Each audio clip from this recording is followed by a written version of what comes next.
Alors, aujourd'hui, on a l'habitude normalement de recevoir un ou une invitée pour parler d'un grand thème d'actualité. Ouais. Et pour cette émission, en fait, on avait une idée, c'était de parler des luttes antiracistes. Et malgré nos divers mails et appels, nous n'avons pas d'invité aujourd'hui. Donc, désolé pour ça, parce que vous n'aurez pas du coup un expert qui va éclairer un sujet comme ça. Et on s'est dit que du coup, c'était l'occasion de tester un nouveau format. C'est pour ça que ça va changer. On va passer une bonne demi-heure autour de ce thème-là. Et en fait, on a décidé de vous proposer 2 petits sujets au sein d'un même et grand sujet. Vous allez comprendre.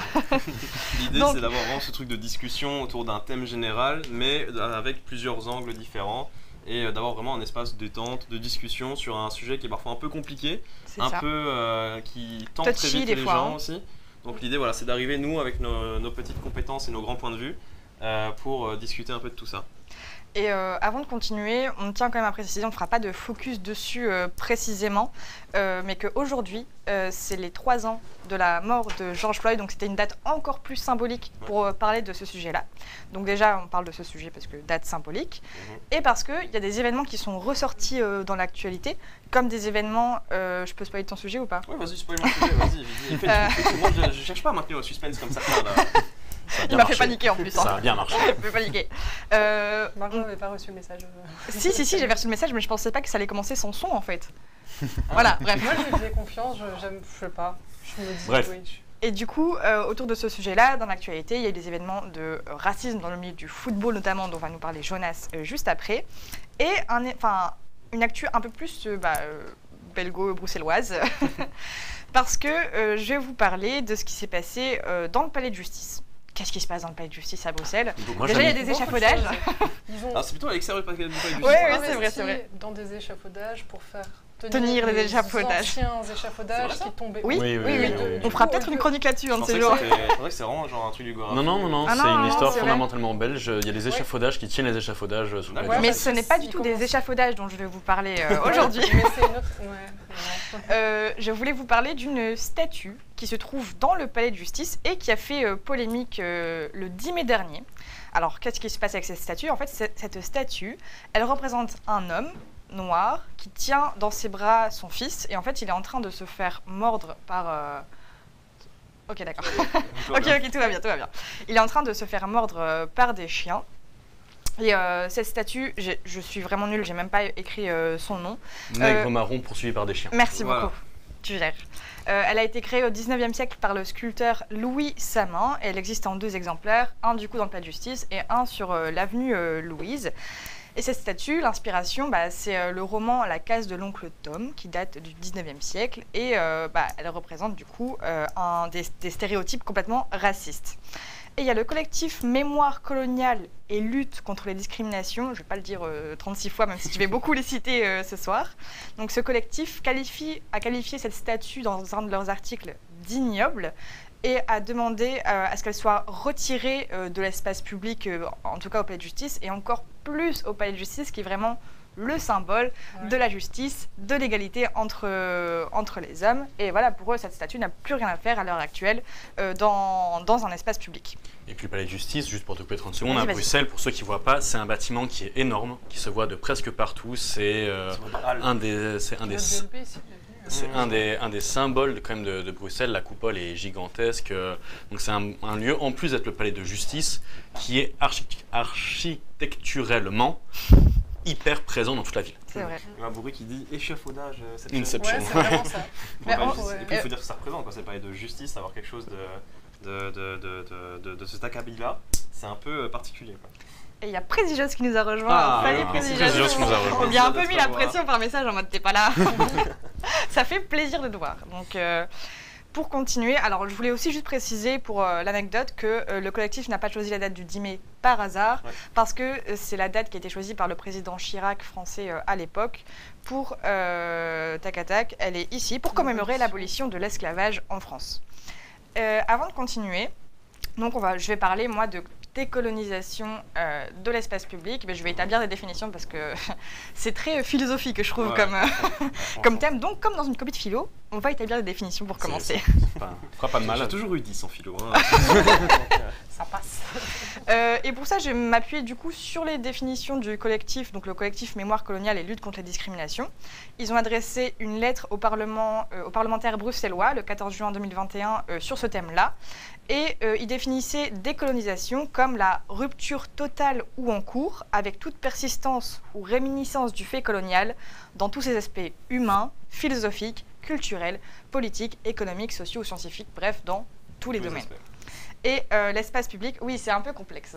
Je pense que ce qui a fait rire aussi, c'est le commentaire de Présidios. Désolé, la PDU à 4 € à Moucron a eu raison de moi. On comprend. On comprend tellement. Tout est excusé. Et ce même collectif, dans cette même lettre, définit aussi l'espace public comme l'espace partagé entre les citoyens et citoyennes, en ce sens qu'il peut être accessible directement ou indirectement par toutes et tous, ou qu'il peut être un lieu de relation ou d'interaction sociale entre toutes et tous. Donc il y a aussi les réseaux sociaux qui sont compris dans cette définition, mais là, aujourd'hui, on va vraiment parler de l'espace public au sens où on entend les rues dans lesquelles on peut se balader dans la ville, les parcs, le palais de justice dans lequel on peut rentrer, etc. Alors, pourquoi ça pose problème? Pourquoi est-ce que ce collectif demande la décolonisation des espaces publics? Je veux quand même préciser que le but ici, ce collectif ne demande pas de réécrire ou de supprimer l'histoire coloniale belge, pas du tout, mais par contre de rendre visible plus un pan qui a été jusque-là invisibilisé dans l'espace public et aussi dans l'histoire et dans ce qui est appris aussi à l'école, je pense.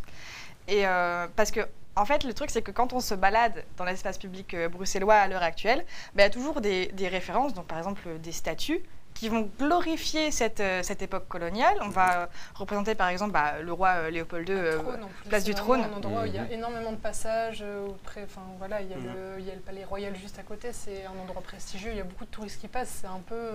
Elle est vraiment mise en avant, quoi. Mais je pense qu'en plus, tu as dit quelque chose qui était intéressant, c'est que on dit souvent qu'elles sont là pour commémorer un passé de bâtisseur, etc. Il faut quand même se rappeler que dans le contexte, Léopold II était glorifié par ses statues pour son aspect de colonisateur, justement.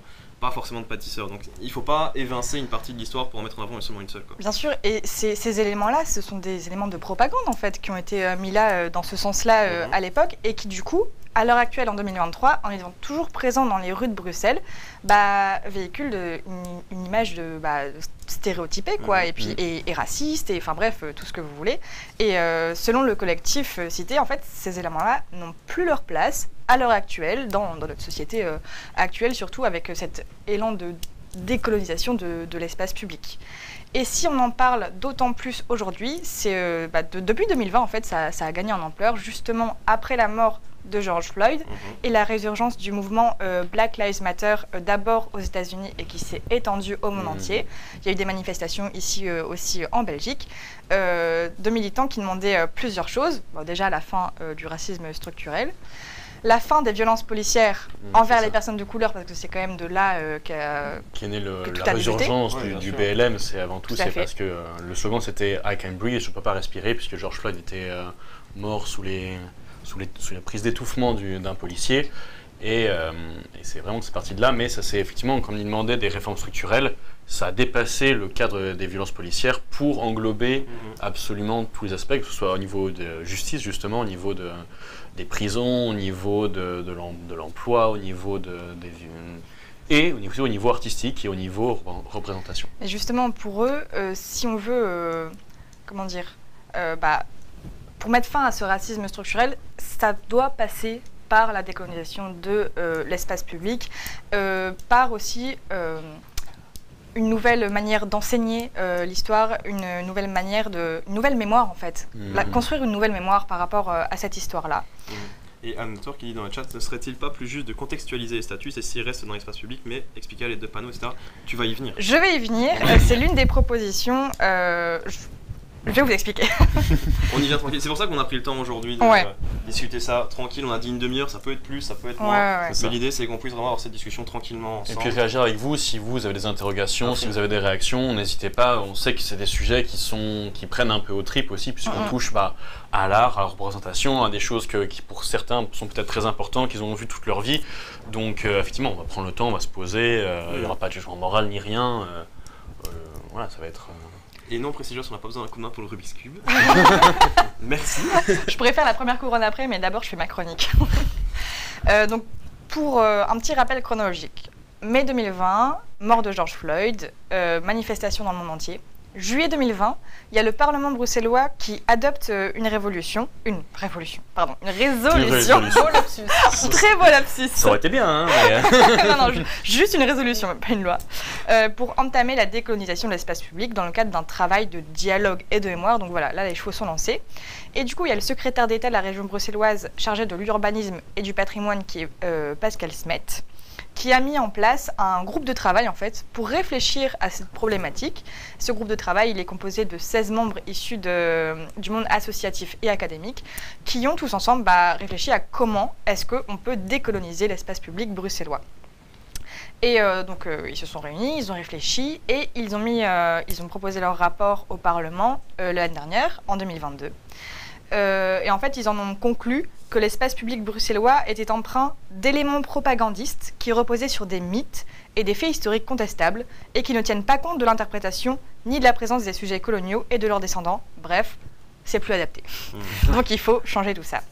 Et évidemment, ils proposent quelques pistes de solutions. Ils n'ont pas seulement dit c'est mal, parce que c'était aussi le but de ce groupe. Donc il y a pas mal de recommandations. Je vais tout de suite revenir à ce que disait Anounator. En fait, de contextualiser. Voilà, en fait, eux, ils proposent de ne pas automatiquement supprimer ou détruire les statuts. Ils disent même, il ne faut pas les détruire. C'est du cas par cas. On analyse chaque élément qui pose problème et on avise. Est-ce qu'il faut, mettre un panneau explicatif qui contextualise cet élément. Pour la statue de Léopold, ils sont quand même un peu plus radicales. Pour eux, il faut l'enlever. Je sais plus, il y avait quelqu'un qui avait quand même proposé, en gros, de cloisonner la statue, en fait, qu'elle ne soit pas visible à l'œil nu, mais donc qu'on soit obligé d'avoir un grand panneau explicatif et puis après de faire le tour pour pouvoir avoir la statue.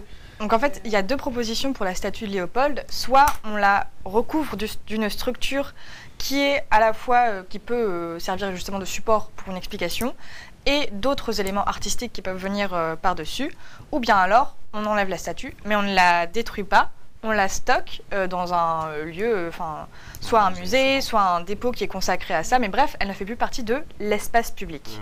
La volonté du groupe aussi, c'est de rendre visible, en fait, ce que je disais tout à l'heure, ce pan de l'histoire, donc de rendre visible les personnes d'origine congolaise, rwandaise et burundaise qui sont complètement absentes de l'espace public dans cette mémoire coloniale, et aussi d'avoir un regard critique sur cette histoire dans l'espace public.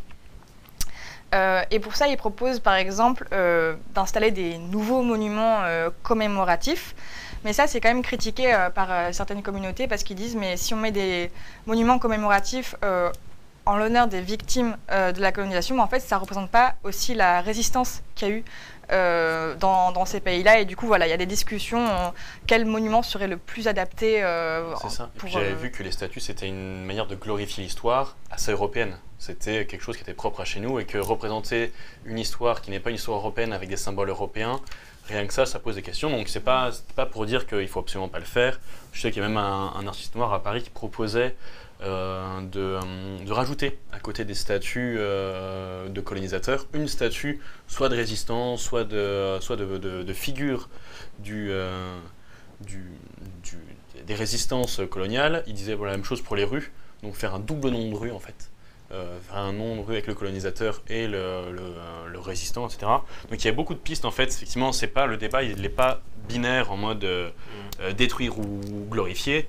Et à chaque fois, ce que tu disais tout à l'heure, il y a un truc au cas par cas qui doit être fait et ça demande un peu plus de subtilité, de nuances politiques que juste boum ou on garde. Oui, bien sûr. Et d'ailleurs, je pense qu'un truc qui est quand même important de souligner, c'est que le déboulonnage des statues, comme on a pu le voir et qu'on ne voit plus beaucoup d'ailleurs, c'est justement ces actes un peu violents qui ont permis de faire rupture et d'aborder ce genre de discussion en fait. Ouais. C'est vrai qu'on peut condamner le fait qu'on enlève des statues, qu'on les détruise ou quoi. Je comprends tout à fait qu'on puisse condamner ça.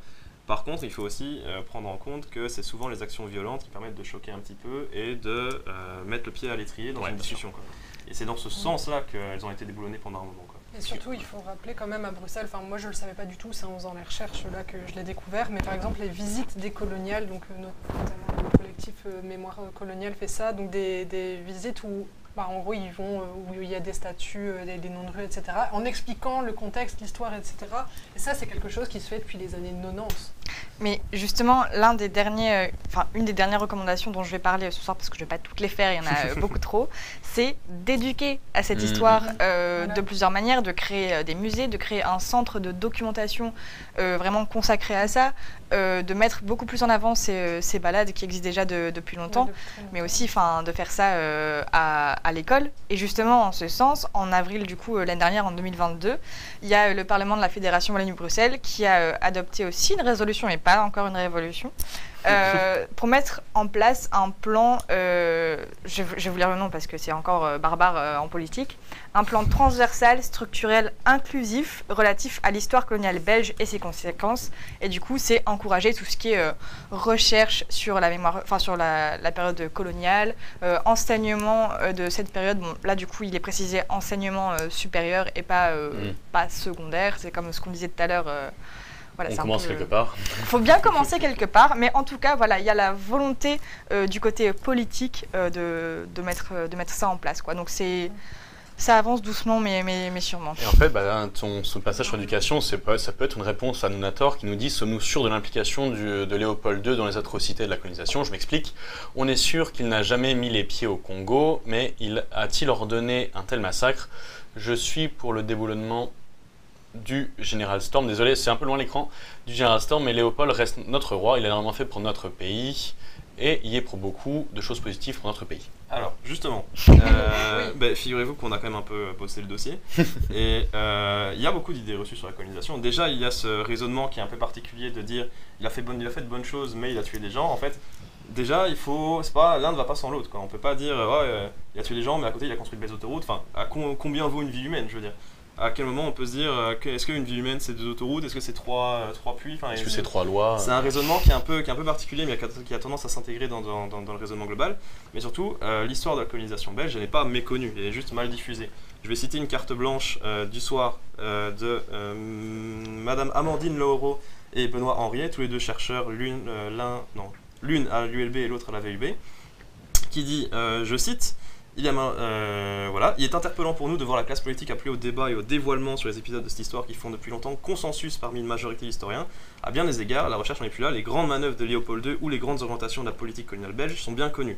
Donc oui, on connaît le rôle de Léopold II, on sait qu'il a ordonné beaucoup de choses et qu'il a ordonné des choses notamment au Général Storm dont tu parles. Donc oui, on peut affirmer qu'il a commis beaucoup d'exactions, même si c'est pas lui qui s'est sali les mains directement, bien évidemment, mais qu'il a commis beaucoup d'atrocités au Congo.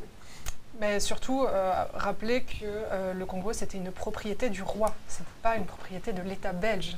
Donc c'était vraiment son territoire. C'est aussi une situation différente des territoires en France, etc. Voilà, c'était... ça lui a été offert par les puissances européennes de l'époque. Voilà, ça a été considéré comme un cadeau. C'est assez important comme nuance, que c'était la propriété du roi. Donc dire que, ok, c'est pas rendu là-bas, mais bon, ce qui s'y passait, c'était son territoire, quoi. Merci Tariq pour ton commentaire. Jonas Black Bloc, oui effectivement, les actions violentes, je trouve que c'est parfois important pour arriver à des développements. Pas forcément violentes, mais spectaculaires, parce qu'on peut démolir une statue, effectivement, ça peut être considéré comme violent, mais avoir une statue de colonisateur dans l'espace public, pour certaines personnes, c'est tout aussi, voire plus violent.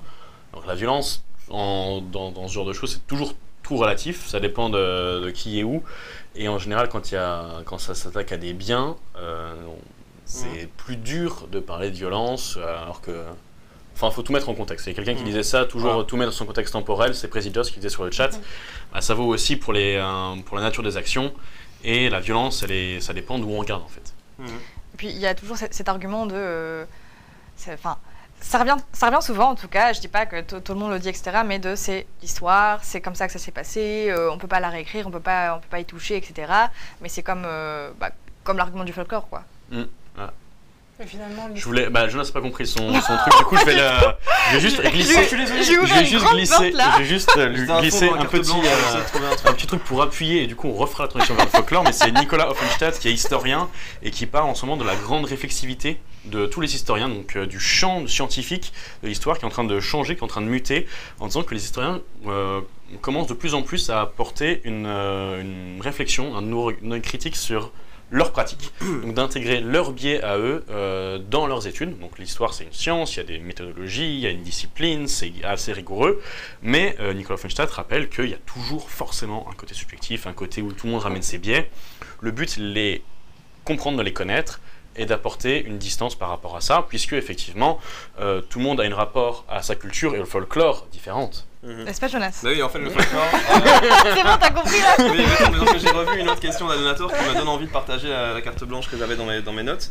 Il me semble qu'un regroupement d'historiens devait se pencher sur cette partie de l'histoire, c'est donc ce que ça en devient. Bah, en fait, les historiens savent, comme on a dit, c'est pas tant le fait que les historiens ne savent pas, c'est que l'histoire est mal diffusée. Et en plus, l'idée selon laquelle il faudra attendre les historiens belges pour faire le clair sur cette histoire, déjà c'est mépriser le travail de beaucoup d'historiens congolais, et d'historiennes congolaises bien sûr, qui se sont penchés sur la question depuis des années et qui ont regroupé énormément... Il y a énormément de travaux sur le sujet. Bien sûr. J'envoie la carte blanche actuellement dans le chat dont je parlais, qui fait en fait... Ah oui, le lien supprimé, parce que je ne suis plus modérateur de cette chaîne. Merci de me remettre. Attends, je l'envoie. J'ai mis sur le groupe. Comme ça, tu peux parler du folklore et moi je l'envoie. C'est ça, oui. En fait, c'est l'espace public qui se manifeste aussi par son folklore. Le folklore belge, il a à nombreuses fois été épinglé pour ses attributs racistes, en tout cas discutés. Moi, par exemple, je viens de la ville d'Ath, c'est vrai qu'on a une partie de notre folklore qui a été épinglée et personnellement, je juge à juste titre. Et donc, un autre moment où le folklore a été épinglé, c'est encore assez récemment, c'est dans le milieu du football. Parce que pour défendre des comportements qui soient racistes, sexistes, homophobes et j'en passe, on a, en Italie notamment, affirmé que ces comportements faisaient partie du folklore des supporters. En fait, ce qu'on observe beaucoup, c'est que c'est que le folklore devient un peu une grande formule pour justifier beaucoup de choses, une tradition qui serait inébranlable et qu'on ne pourrait pas modifier. Et voilà, c'est comme ça qu'on arrive au sujet du foot. Pardon, excusez-moi, la transition était un peu compliquée sur la fin. Et pourtant, on a fait des efforts. Il a fait un tacle glissé du premier sujet vers le deuxième. Ouais, à fond. Mais donc, oui, on a attendu les perches quand même. On a essayé. Oui, on va attendre les belles perches. Je les prends, je les saisis. Et donc, on va poursuivre ce focus sur les violences racistes et les luttes antiracistes en s'envolant pour l'Espagne.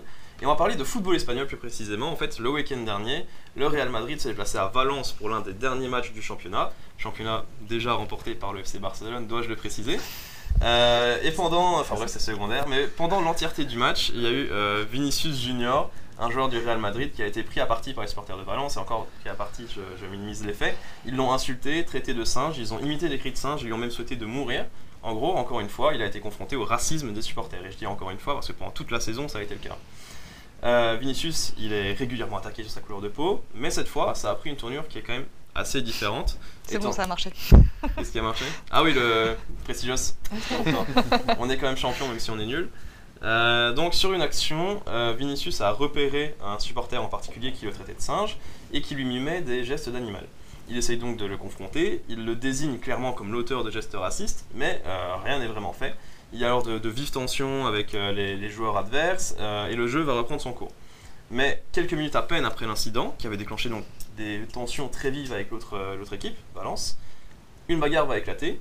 Vinicius se fait encore prendre à partie, il se fait même étrangler par un joueur adverse et il finit par gifler quelqu'un. Voilà, geste d'énervement, il gifle quelqu'un. Et là, à la suite de cette bagarre, déclenchée suite à de vives tensions, elle-même déclenchée suite à de nombreux cris racistes, Vinicius Junior est la seule personne à prendre un carton rouge à être exclu du match. Voilà, jusque-là, on a un petit aperçu objectif de la scène, mais bon, il faut quand même se rendre compte qu'il y a eu des manquements, notamment au niveau de l'arbitrage. Il faut savoir que la VAR, donc la vidéo assistance, n'a montré que des images de Vinicius giflant un autre joueur. Ils n'ont rien montré de l'étranglement qu'il a suivi. Juste une petite question comme ça en passant, tu vas peut-être nous en parler derrière, mais qui est-ce qui gère la VAR en football? Est-ce que c'est un arbitre indépendant? Est-ce que c'est ce qu'ils font avec les images de la production? En tout cas, il y a 5 personnes en Liga qui géraient la VAR pour ce match-ci, qui sont dans un genre de camion à l'extérieur du stade. Et c'est ça qui est assez intéressant, c'est que les 5 personnes ont été virées. Enfin, en tout cas, les 5 arbitres qui s'occupaient de la VAR pour ce match-ci ne pourront plus jamais s'occuper de la VAR dans un match. Et oui, c'est des arbitres secondaires désignés pour ça. Et ils utilisent les vidéos prises par les caméras, donc par toutes les caméras de la production des équipes télé. Okay. Exactement, et donc la VAR a choisi de ne pas montrer, que ce soit à l'arbitre ou à la réalisation, les images de Vinicius se faisant étrangler. On pourrait dire que peut-être qu'ils ne l'ont pas vu, mais encore ça laisse quand même, ça fait quand même réfléchir sur... 5 personnes qui n'ont pas vu, ça fait beaucoup quoi. Oui, ok. C'est ce qu'on dit, une fois c'est un accident, 2 fois c'est une coïncidence, 3 fois c'est un pattern. Voilà, et Precious le dit, le responsable de la VAR a été démis de ses fonctions et suspendu pour le reste de leur carrière. Voilà, donc il y a eu des sanctions envers eux, mais il y a autre chose qu'il faut souligner, c'est que la procédure en 3 temps décidée par la FIFA n'a pas entièrement été respectée. Donc cette procédure, elle veut qu'en cas de comportement raciste, il y ait 3 étapes qui soient respectées. D'abord, il faut que le match soit interrompu une première fois, et ensuite le speaker du stade, donc celui qui parle dans le haut-parleur, fait une annonce en demandant d'interrompre le comportement raciste. Ensuite, les joueurs reviennent sur le terrain une première fois. Si les comportements ne cessent pas une fois le match repris, les 2 équipes vont regagner encore les vestiaires pour une durée de 5 à 10 minutes et une nouvelle annonce va être faite par le speaker. Et enfin, troisième étape, si les comportements ne s'arrêtent pas après une deuxième reprise, eh bien, le match s'arrête définitivement. Là, il faut savoir que pour Valence-Real Madrid, il y a eu une première interruption, mais ça n'a pas été plus loin, alors que les comportements racistes étaient toujours là. Ces 3 étapes n'ont donc pas forcément été respectées en entier, et le problème c'est que ça a fait peser l'entièreté de la responsabilité sur les seules épaules de Vinicius. C'est-à-dire qu'on a eu des déclarations de Thibaut Courtois par exemple, qui a dit, Thibaut Courtois, notre gardien national qui joue au Real Madrid, qui est donc un coéquipier de Vinicius Junior. J'essaie de faire des ponts. Non mais tu fais bien, Il y a des gens impliqués donc c'est pas facile. Thibaut Courtois a dit que si Vinicius avait choisi de quitter le terrain, il l'aurait suivi. Maintenant, le seul problème c'est que ça fait uniquement reposer la responsabilité sur les épaules de Vinicius, c'est-à-dire que c'est lui qui est victime de comportements racistes vraiment horribles. Et c'est lui qui doit avoir l'action forte de se tenir debout, etc. Et c'est lui qui doit avoir le courage de dire je quitte le terrain, je prends la responsabilité. Et de pas répondre, enfin bref. Voilà, exactement. Le litige tient du fait que le règlement est dicté par la FIFA, mais les championnats nationaux dépendent de l'UEFA. Exactement aussi, c'est vrai que je n'avais pas mentionné ça. Mais en soi, c'est vrai que la FIFA a donné cette directive en 2013 pour l'ensemble du football, parce que la FIFA ça régit pas forcément les clubs ou les championnats, mais voilà. Et donc en tout cas ça n'a pas été vraiment respecté. Mais l'affaire ne s'arrête pas là, ça a pris une autre ampleur. Après le match, le président de la Liga, donc le championnat espagnol, s'appelle Javier Tebas, a ouvertement critiqué Vinicius Junior sur Twitter. Il a tweeté, je cite, et c'est un peu long donc je vais citer longtemps: puisque ceux qui devraient le faire ne vous expliquent pas ce qu'il en est et ce que peut faire la Liga en cas de racisme, nous avons essayé de vous l'expliquer, mais vous ne vous êtes pas présenté, donc il s'adresse à Vinicius Junior, à aucune des 2 dates convenues que vous avez vous-même demandées. Avant de critiquer et d'insulter la Liga, vous devez vous informer correctement, Vinicius, donc il parle directement à Vinicius, ne vous laissez pas manipuler et assurez-vous de comprendre les compétences de chacun et le travail que nous avons fait ensemble. Aujourd'hui, il s'est excusé, Javier Tebas, il a d'ailleurs fait une super vidéo face caméra où il dit oui, j'adore Vinicius, c'est un crack, etc. Le racisme c'est pas bien, Vinicius il est gentil. Mais donc c'était pas passé, c'est toujours pas passé. Surtout que Javier Tebas, et Precious le dit, et le Batardo dans le chat, disons qu'il a un passif un peu compliqué, notamment politique. C'est un proche du parti Vox, qui est un parti d'extrême droite espagnol, et il est à la tête de la Liga. Alors le président de la FIFA, Gianni Infantino, a lui-même recadré Javier Tebas. Lula, le président brésilien, il a pris parti aussi pour Vinicius Junior. Il y a d'ailleurs eu une super image, enfin une image assez impressionnante du Christ de Rio qui a été complètement en blackout en soutien à Vinicius Junior. Parce que Vinicius Junior est un joueur brésilien. Oui, pardon, c'est un joueur brésilien, pardon, c'est vrai que je n'ai pas précisé. Le Real Madrid a porté plainte, le club de Valence a condamné, mais bon, oui. Non, rien. Je prends ma respiration. Mais en fait, le mal est fait. Je veux dire, Vinicius a quitté le terrain en pleurs, parce que vraiment il y a des gens qui lui hurlaient juste de mourir, quoi. Et à l'heure actuelle, seuls quelques supporters racistes ont été entre guillemets attrapés et seront interdits de stade à vie. Mais après, et les autres, quoi. Et les centaines d'autres qui traitent de singes, et les milliers d'autres qui font ça chaque semaine, rien n'est sûr pour eux, quoi. Et c'est un événement aussi qui rappelle ce qui s'est passé il y a quelques semaines en Italie, avec Romelu Lukaku, je bois une gorgée d'eau, excusez-moi. Romelu Lukaku, international belge aussi, on va exactement. Oui. Romelu Lukaku, donc meilleur buteur de l'histoire de la sélection belge, faut-il le rappeler. Après avoir célébré donc Romelu Lukaku en face de supporters qui lui criaient des cris de singe, bien encore, eh bien, il avait reçu un carton rouge et il avait été exclu parce que selon l'arbitre, selon certains joueurs de l'équipe adverse, il avait été provoquant envers les supporters de l'équipe adverse. Et en Italie, ce genre de comportement a lieu hyper fréquemment, c'est quasiment chaque semaine. Et il n'y a rien qui bouge parce qu'en vrai, les sanctions, elles sont pas vraiment... disons qu'il y a des sanctions, mais elles ne sont pas toujours appliquées. C'est cas par cas, tu l'as dit tout à l'heure, c'est quelques supporters qui vont être interdits de stade. Rien n'est vraiment fait dans un niveau systémique. C'est ça, c'est une amende à un club à un moment donné, il n'y a rien il n'y a aucun bouleversement. Mais j'allais dire, c'est quand même un problème hyper récurrent dans le football. Et il n'y a jamais quelqu'un qui a dit, bon, on va essayer de pencher sur une solution. Si, en fait, en 2013, la FIFA a mis en place des sanctions. Et notamment en Angleterre, ils ont mis le plan Kick It Out, avec un accent anglais dessus, qui avait vraiment pour but, Kick It Out, de jeter des comportements du championnat.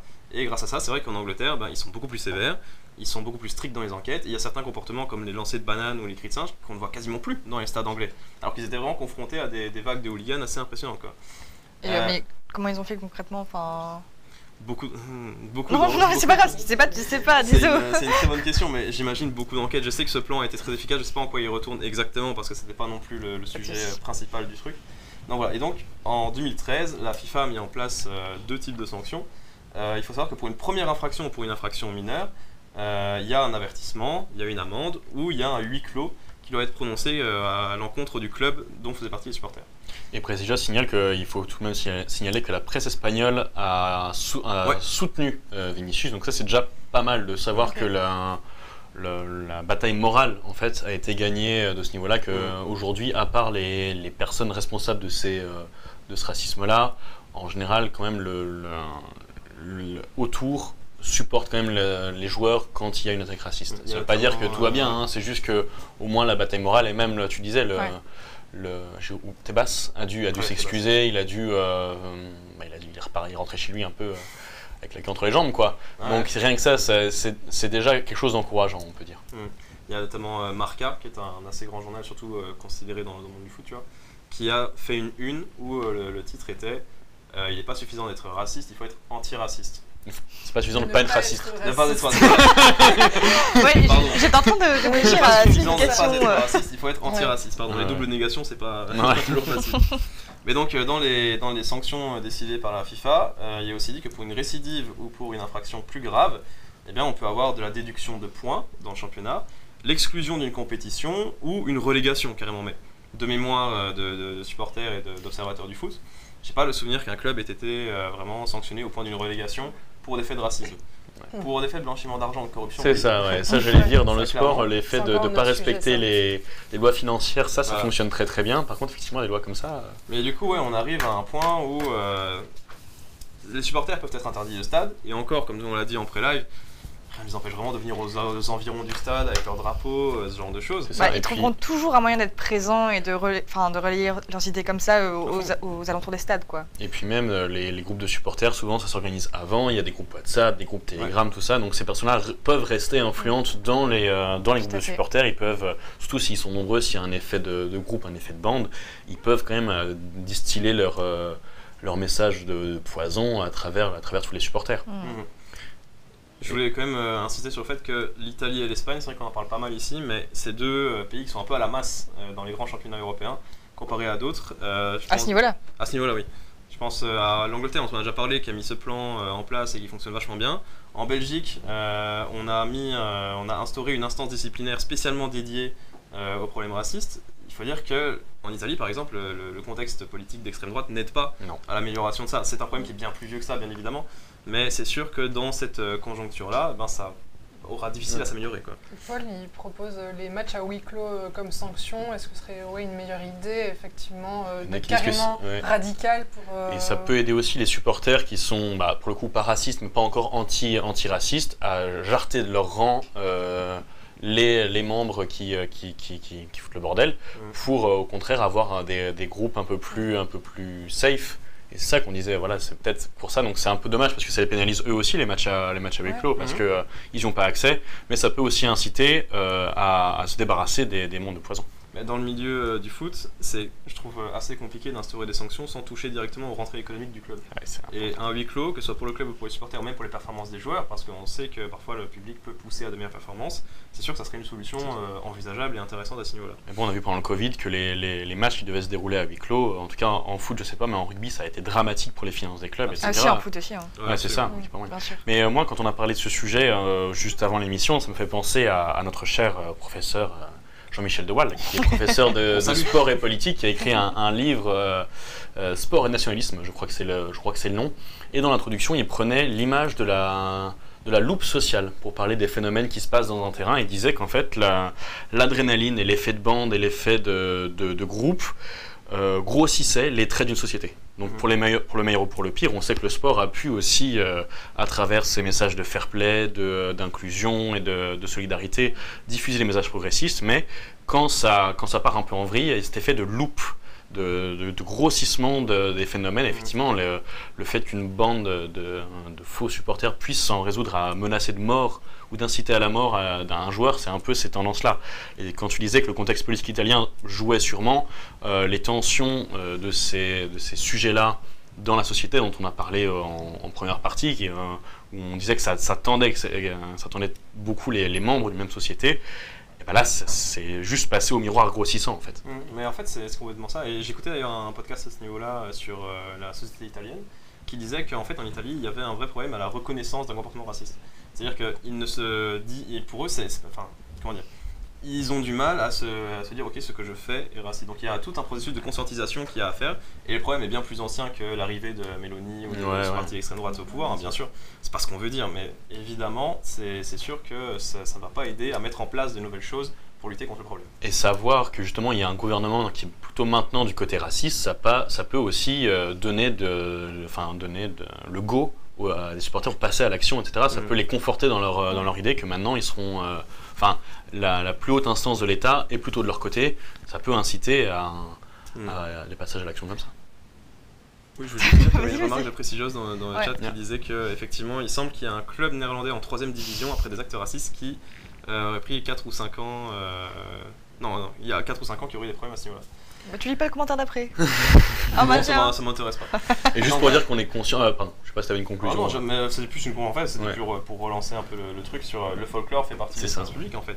Et ça touche pas que le foot. Moi, c'est aussi là, effectivement, le foot je suis beaucoup moins, mais beaucoup de sports ont été touchés par ça. Je sais que la gymnastique a été beaucoup touchée par ça. Le rugby l'a été. On a suivi l'année dernière des cas de Secret Santa où des joueurs avaient offert une banane à un joueur noir de leur équipe. Donc quand on parle des belles valeurs du sport, des fois il y a ce genre de problème-là aussi.